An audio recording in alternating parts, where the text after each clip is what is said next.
My name's Daniel. I'm 28. And if you told me a year ago that I'd walk out of my parents' house with nothing but a suitcase and my dignity, I would have laughed. I was the dependable one, the good son, the one who picked up the slack when things got hard. I helped pay their mortgage, fixed what broke, and showed up whenever they called. My younger brother, Matthew, was always the loud one, charming when he wanted to be, cruel when he didn't. Growing up, he was the storm everyone else learned to live around. I used to think he'd grow out of it. Turns out, storms just learn how to make more noise. It all started quietly, which is how most family fractures begin. Not with an explosion, but with a slow, constant cracking. I'd been living back at my parents' place for the past 2 years after a bad breakup and a layoff. I wasn't freeloading, far from it. I worked remotely for a tech firm, paid a good chunk of the bills, and helped my dad cover the mortgage when his hours got cut at the factory. My mom always said I was a blessing, but even blessings, I guess, can overstay their welcome. Matthew, on the other hand, had never really moved out. He was 25, still living in his old room, bouncing between short-term jobs and half-baked business ideas that somehow always needed a small loan. He had this natural ability to make people feel guilty for not supporting him, a kind of emotional salesman, if that makes sense. He'd pull this line whenever anyone said no to him. Family helps family. It always worked on mom and dad. For me, though, it wore thin after the 10th investment he asked for turned into a new gaming setup or weekend trip. At first, the small things didn't bother me much. He'd eat the food I bought, take my car without asking, or borrow cash that never made its way back. Annoying, yes, but manageable. I told myself it wasn't worth the fight. My parents didn't say much about it either. My dad would sigh and mutter that Matt just needs some direction, while mom would smile too tightly and say, he'll learn. I guess part of me wanted to believe them. But little by little, things started to shift. One night, I came home from work, it was close to midnight, and found Matthew and a couple of his friends sitting in the living room, drinking and laughing. My car keys were on the table, and my gas tank was empty. I asked what happened, and he just smirked. Relax, man. You weren't using it. His friends laughed. My mom came out of her room, saw what was happening, and instead of saying anything to him, she turned to me. Daniel, don't start an argument. He just borrowed it for a bit. That night, I barely slept. Not because of the car, but because of that look in her eyes, that quiet plea for me to just take it. To stay the calm one. To let him win because it was easier for everyone.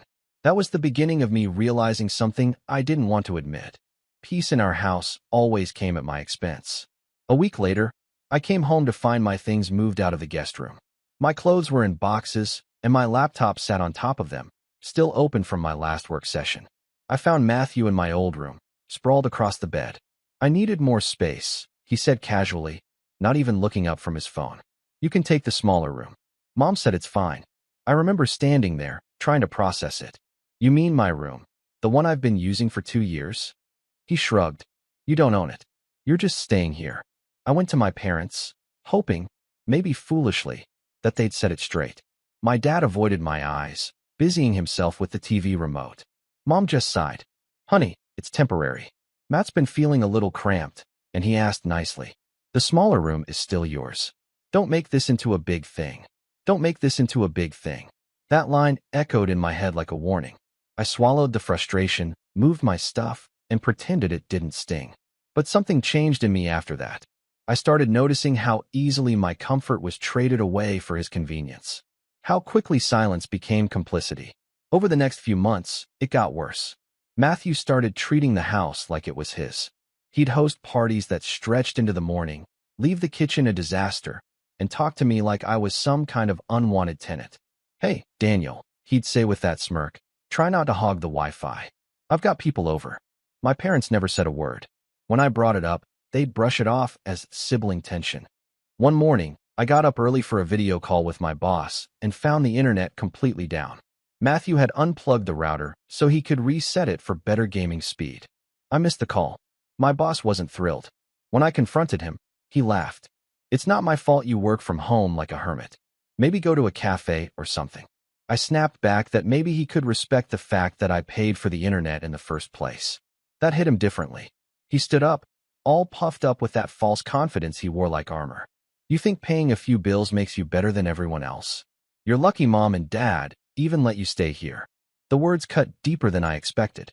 I wanted to yell back, to say I was the one keeping the roof over their heads half the time, that without my help, they'd be drowning in debt. But before I could speak, Mom stepped in. "Daniel, please," she said quietly, eyes tired. "Don't start this." There it was again. Don't start this. That night, I sat in my car outside the house, engine off, just thinking. How had I become the problem in my own family? How had my silence turned into permission for them to treat me like this? I told myself I'd give it one more chance. One more chance for them to see me, really see me. It came sooner than I thought. A few weeks later, Mom and Dad hosted a family dinner. My aunt and uncle came over, and the whole evening, Matthew played the charming son, helping set the table, cracking jokes, telling everyone about a business venture he was starting. I watched as my parents beamed with pride. Then, right there in front of everyone, he said, "Yeah, Daniel's been staying here rent-free while I'm out trying to make something of myself." Laughter, even from my parents. I felt my face heat up. "That's not true," I said quietly, but the room went still. Matthew smirked. "Come on, man. It's just a joke. Don't be so sensitive." But it wasn't a joke. It was a reminder of where I stood, of what they thought of me. After everyone left, I tried to talk to my parents about it. My dad said, "You need to lighten up," and Mom just sighed again, that same weary sigh that meant I should drop it. That was the night I started pulling away. I stopped helping with bills. I told myself they wouldn't even notice. For a while, they didn't. Matthew kept his little empire of chaos running. Parties, projects, endless excuses. I worked quietly, saved what I could, and started looking for my own place. But then came the night everything broke. The night he told me I didn't belong in the family anymore. It started as a small argument, like all the others. But this time, it didn't end with silence. I remember the night it happened with such painful clarity that it still feels recent, like the echo of something I should have seen coming but didn't. It started as an ordinary evening, if you could call anything in that house ordinary anymore. Mom was cooking dinner, Dad was in his chair watching TV with the volume too loud, and Matthew was sitting at the table scrolling through his phone, completely oblivious to anything that didn't involve him. I'd had a long day at work, the kind where nothing seems to go right.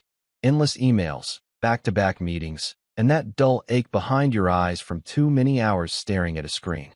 When I came downstairs to grab something to eat, all I wanted was a quiet meal, just a few minutes to breathe. But peace in that house never lasted long. "Hey, Daniel," Matthew said without looking up from his phone.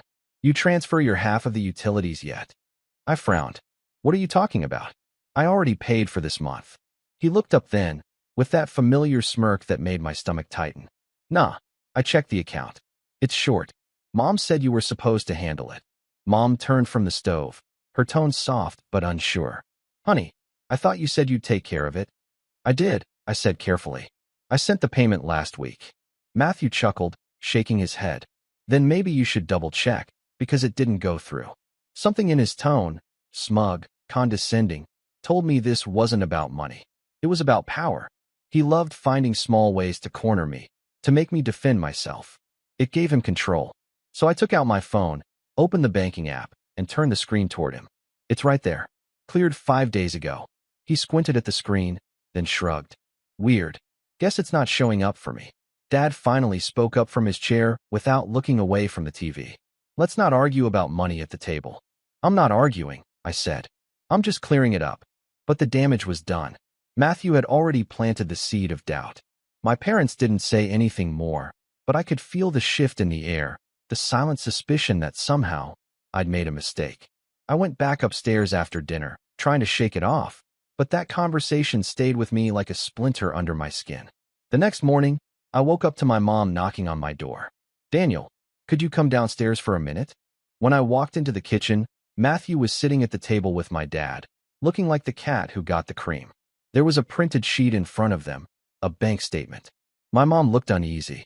"Daniel," she said softly, "we noticed that the mortgage payment didn't go through this month. It was supposed to come out of the joint account, and, well, we're a little behind." I blinked. "What do you mean?" "I transferred my part on time." Matthew jumped in before I could say more. "Yeah, but you sent it to the wrong account, I think." That's what Mom and Dad were saying. I looked at the paper, confused. Then I noticed the account number. It wasn't the one we used for the mortgage. It was one digit off. And suddenly it clicked. Matthew had changed it in the group chat last month, saying the bank updated it. I hadn't thought twice. You told me this was the new account, I said slowly, the realization sinking like a stone in my chest. He raised an eyebrow, feigning innocence. Did I? Must have been a misunderstanding. Mom frowned. Daniel, please, we can't afford mistakes like this right now. I wanted to shout, to tell them this wasn't a mistake, it was manipulation.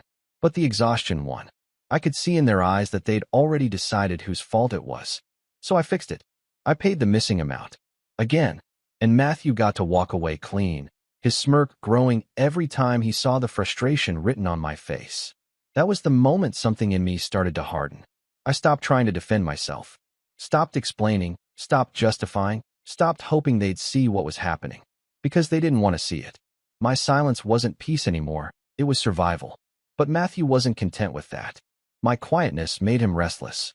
He needed conflict, needed to feel like he was winning something. And soon enough, he found new ways to push. It started with my things. First, my tools from the garage went missing. Then my laptop charger disappeared, replaced with a cheap knockoff that didn't fit right. When I asked, he'd shrug and say, maybe you misplaced it. Then he started borrowing money again, but this time without even asking. I'd find withdrawals from the shared account that weren't mine. When I confronted him, he said, relax, I'll pay you back. He never did. I kept telling myself to stay calm, that it wasn't worth burning bridges over. But every time I looked at him, sprawled out on the couch, laughing, while Mom brought him dinner like he was some kind of king, it ate at me. The worst part was how my parents seemed to live in two separate realities. In theirs, Matthew was trying his best, just a bit lost. In mine, he was slowly dismantling everything I'd built to keep us afloat. Then came the betrayal I didn't see coming. It was a Thursday night. I'd just wrapped up work when I heard raised voices downstairs. My mom was crying, and my dad sounded furious. I rushed down, thinking something terrible had happened, but when I got to the kitchen, they all went quiet. What's going on? I asked. Mom looked at me, tears in her eyes. Daniel, your brother told us about the loan. My stomach sank. What loan? Matthew leaned back in his chair, arms crossed, wearing that smug look that made me want to throw something. The one you took out in Dad's name, he said casually. I told them it wasn't right. I felt like the floor had dropped from under me. What are you talking about?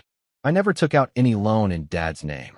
But Dad was already shaking his head, disappointment heavy in his voice. We checked, Daniel. There's an inquiry under my credit file. The bank said someone used my information to apply. My mouth went dry. That's impossible. I would never. Matthew interrupted, pretending to sound sympathetic. Look, I didn't want to say anything, but he's been acting weird lately. Maybe he's just stressed about money. I couldn't believe it. He had forged something. I didn't know how, but I knew in my gut it was him. He'd set me up. Dad, please, I said, my voice shaking. You know me. I wouldn't do that to you. Mom just looked away. We don't know what to think right now. That line, we don't know what to think, broke something inside me. I'd spent years helping them, years covering bills, years cleaning up Matthew's messes. And in one night, one lie, all of that was gone. I spent the next few days trying to prove my innocence. I called the bank, requested documents, and finally managed to get proof that the inquiry came from a device that wasn't mine. But by then, the damage had already been done. The house was colder, the looks sharper, meals quieter. Matthew had won. Or at least, that's what he thought. A few weeks later, I overheard him on the phone, bragging to a friend about how he finally put Daniel in his place. He laughed, saying something about how, once the old man's gone, the house will be mine anyway. I stood outside his door, listening, every muscle in my body tight with anger. That was the first time I truly understood what he was. Not just selfish, but cruel. Someone who'd rather destroy than share. The next day, I decided to pull away completely. No more money, no more bills, no more help. I quietly transferred what I could out of the joint accounts and stopped paying the mortgage. I figured it was time they saw what life looked like without my support. For a while, they didn't notice. The lights stayed on, the groceries appeared, the Wi-Fi stayed connected. Matthew still threw his little parties, acting like nothing had changed. But when the first missed mortgage payment hit, the silence that followed was deafening. I came home from work that evening to find my parents sitting at the kitchen table, the letter open in front of them. Dad looked up slowly. "Daniel," he said, his tone colder than ever. "Did you forget to send the payment?" I met his eyes. "No," I said evenly. "I didn't forget." Before he could speak, Matthew stood, pointing at me like some kind of prosecutor. "You can't just stop helping, man. This is all of our responsibility." I laughed, a small, bitter sound that didn't even feel like mine. "You mean mine, right? Because that's how it's always been." Mom started to say something, but Matthew slammed his hand on the table. "You don't belong in this family anymore if you're going to act like that." The room went still. I looked at him, at all of them, and for the first time in my life, I didn't feel small. I didn't feel guilty. I felt done. Dad looked down. Mom said nothing. They didn't defend me. So I walked upstairs, packed my things, and left. No shouting, no tears, just quiet resolve. That night, I drove aimlessly for hours, ending up in a small motel on the edge of town. I didn't cry. I didn't even feel angry. Just empty. But the next morning, when I woke up, my phone had 12 missed calls. They finally noticed the mortgage payment wasn't made. And that's when everything really started to unravel. When I left that house, I didn't have a plan. I just knew I couldn't stay there anymore. I drove until the gas light came on, parked in a quiet lot by a gas station, and sat there staring at the steering wheel while the world around me blurred. It's strange, you spend your whole life believing home is a place you can always go back to, a place that will hold you no matter how bad things get. And then one day, you realize home isn't a place at all. It's a feeling. And when that feeling's gone, it doesn't matter how familiar the walls are, you're still lost. I checked into a cheap motel that night, the kind with flickering signs and scratchy sheets. It smelled faintly of bleach and something older underneath it, but at least it was quiet. I sat on the bed scrolling through my phone, staring at all the missed calls and unread messages from my mom. No apology, no explanation, just short, frantic messages about the bills, the house, and how could you do this to us? Not a single "Are you okay?" That was when it sank in. I hadn't really lost them that night. I'd been losing them for years, slowly, piece by piece. Every time I swallowed my pride to keep the peace. Leaving wasn't the break. It was just the final crack. For the first few weeks, I lived in survival mode. My savings were there, but I didn't want to touch too much of it. I rented a small studio apartment, barely big enough for a bed and a desk, and threw myself into work. The loneliness was thick at first, heavy and cold, but it also came with a strange kind of freedom. No more walking on eggshells. No more waiting for someone to twist my words. Still, I'd be lying if I said it was easy. The nights were the hardest. I'd wake up sometimes thinking I heard my mom calling me, or the sound of the front door slamming like it used to when Matthew came home late. Then I'd open my eyes and see the bare walls of my new apartment and remember, that life was gone. My job became my anchor. I started working extra hours, picking up projects no one else wanted. I figured if I was going to rebuild, I'd do it properly. It was exhausting, the kind of exhaustion that doesn't just hit your body but seeps into your bones. But it also gave me purpose again. I began to see small wins, my boss complimenting my work, a client recommending me to another firm, a few extra deposits showing up in my account. Slowly, the fog started to lift. A few months passed before I heard from my family again. Mom called, and this time, it wasn't about the bills. Her voice was smaller than I remembered. "Daniel," she said, "things have been difficult here. Your father's hours got cut again. And the bank," she hesitated, "they're talking about repossession." I felt a rush of old instincts, that urge to fix things, to step in, to save them. But underneath that was something new, stillness. The part of me that had always jumped to help finally paused. "I'm sorry, Mom," I said quietly. "I can't do that anymore." She didn't get angry. She just sighed. "I understand." But I could hear it. The disappointment, the unspoken words behind it. "You're abandoning us." After we hung up, I sat there for a long time staring at my phone. I wanted to call back, to explain that I wasn't abandoning anyone. I was just choosing myself this time. But I didn't. Sometimes silence is the only way people learn what your absence really means. Around that time, my boss asked if I'd consider leading a new project, a major software rollout that could land me a promotion if I handled it well. It was demanding, but it gave me something bigger to focus on than the past.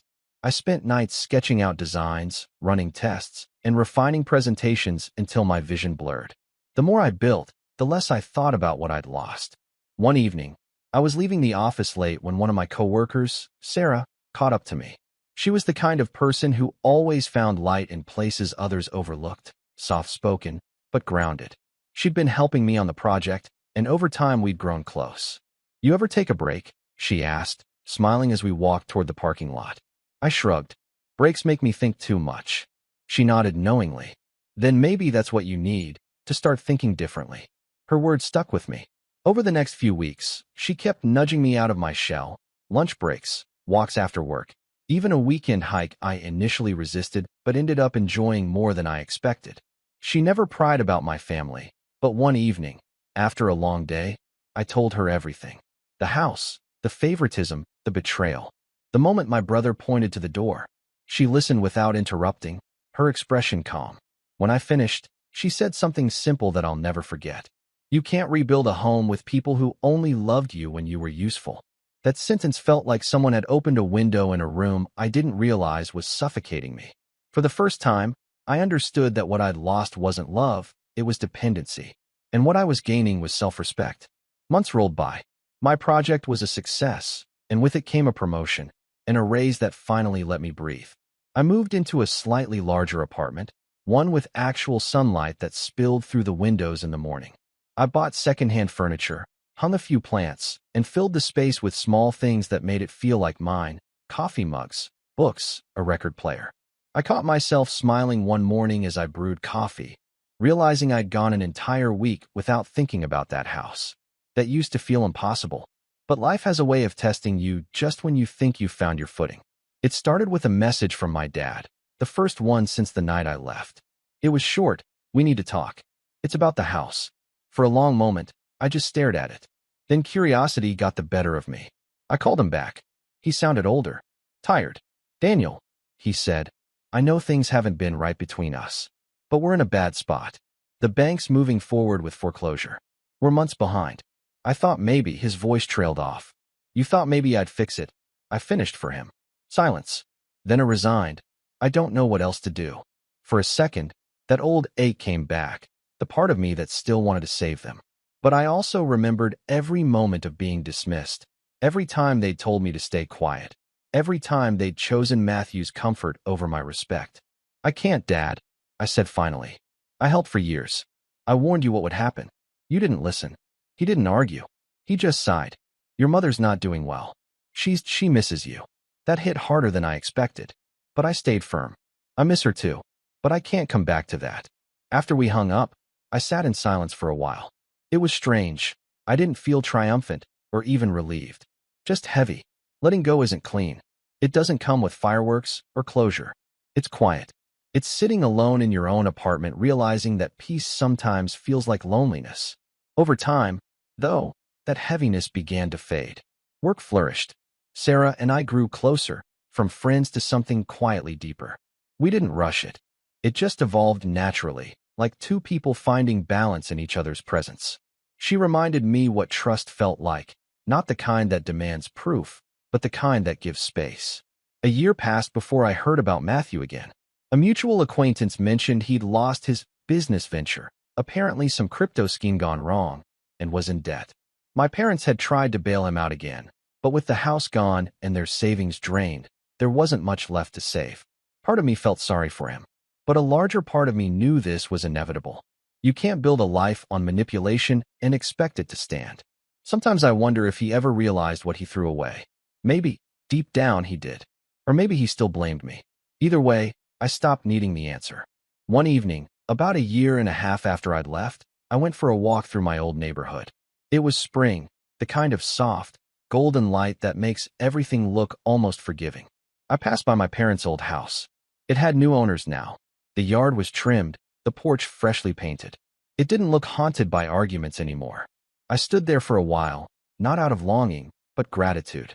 That place had broken me, but it had also set me free. When I got home, I sat at my desk, opened my laptop, and started typing. I didn't know what I was writing at first, maybe just trying to process it all, but the words kept flowing. I wrote about family, about boundaries, about how silence can be love in disguise, about how walking away isn't betrayal when staying means losing yourself. It wasn't meant to be anything big, just something for me.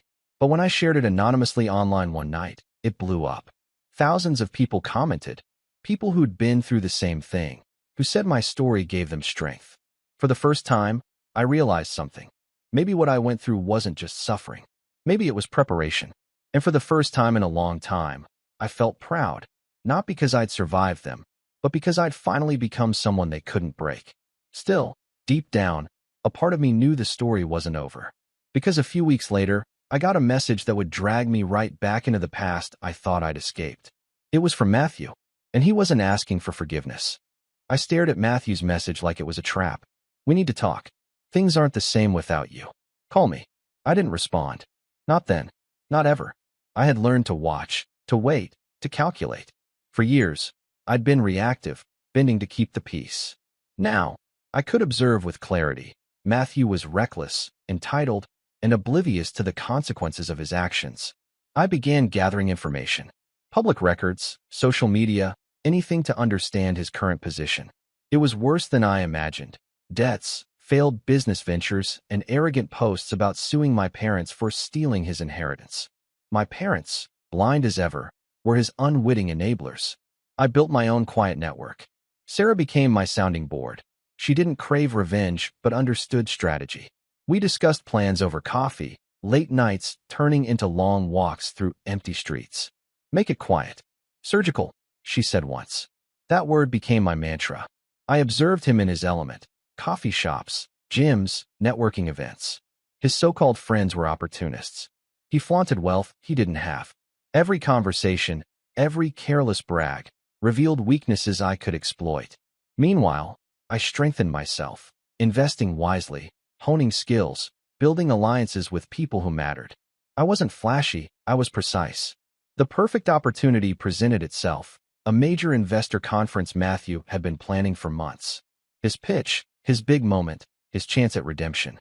I had subtly prepped the environment, nudging investors to question financial inconsistencies, planting small hints about past debts, ensuring that scrutiny would fall where it needed to. Every action was calculated, every contingency considered. I kept my distance, maintaining polite ties with my parents, ensuring I held the moral and practical high ground. I strengthened my emotional resilience too.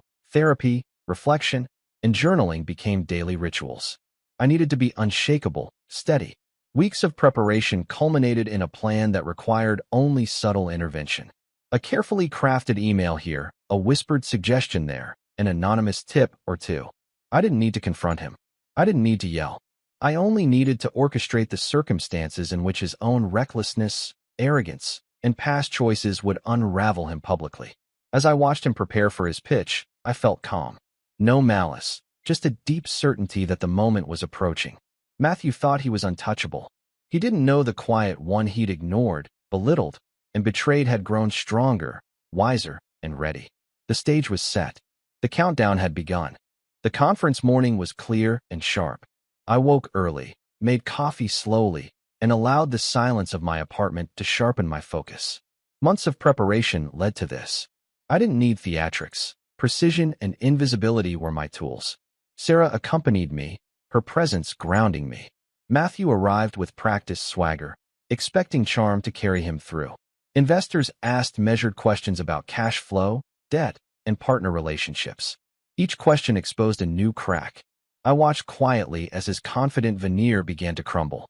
When a well-placed investor asked about discrepancies I had subtly highlighted weeks earlier, his first hesitation appeared.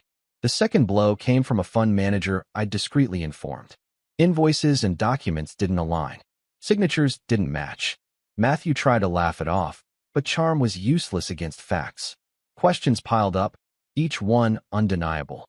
His investor's polite patience became visible tension. The man who had thrived on attention was now exposed, isolated. I didn't intervene. I let evidence, patience, and his own reckless choices do the work. Investors requested audits, legal review, and immediate verification. Matthew's charm, his bluster, and his network of enablers collapsed around him. Social media posts tried to spin the narrative, but credibility was gone. Even his friends abandoned him, leaving Matthew to face the consequences alone. Legal proceedings moved quickly. Public records, conference evidence, and patterns of falsified documents led to charges, fraud, identity manipulation, and financial misrepresentation. Within weeks, he faced real consequences. My parents, finally seeing the cost of enabling his arrogance, called in panic, begging for explanations. I remained steady, firm about boundaries and expectations. The house was sold, debts were addressed. My parents began slow, tentative attempts at reconciliation. Apologies were quiet, actions deliberate. For the first time, they faced the consequences of favoritism and negligence. We rebuilt cautiously. Dinners, phone calls, careful visits. Nothing flashy, but steady and real. Months later, Sarah and I walked along the river, watching city lights blink to life. "Do you think about what you wanted to do to him?" she asked. "I wanted him to feel what I felt for years," I said. "But more than that, I wanted to stop being the one paying for everyone else's mistakes." "And I am," I said, "not because of what I took from him, but because of what I gave myself. A life where I'm not a footnote in someone else's story." When the legal process ended and the dust settled, Matthew faced the full weight of his actions. He had to rebuild without shortcuts, without the enablers he'd used as shields. I didn't gloat. I didn't shout. I watched quietly as balance returned. Walking past my parents' old house, I paused for a moment. The mailbox was new, the paint fresh, life continuing inside. I turned away, feeling gratitude rather than longing. That house had broken me, yes, but it had also freed me. I walked home. Night fell softly over the city, quiet and unyielding. I was not triumphant in a loud way, but in a deep, enduring sense. I had learned how to protect myself, how to rise, and how to let consequences meet those who choose harm. The last thought I held as I closed my door was simple, undeniable, and final. I had learned to stand unbroken, and that, more than any revenge, was mine.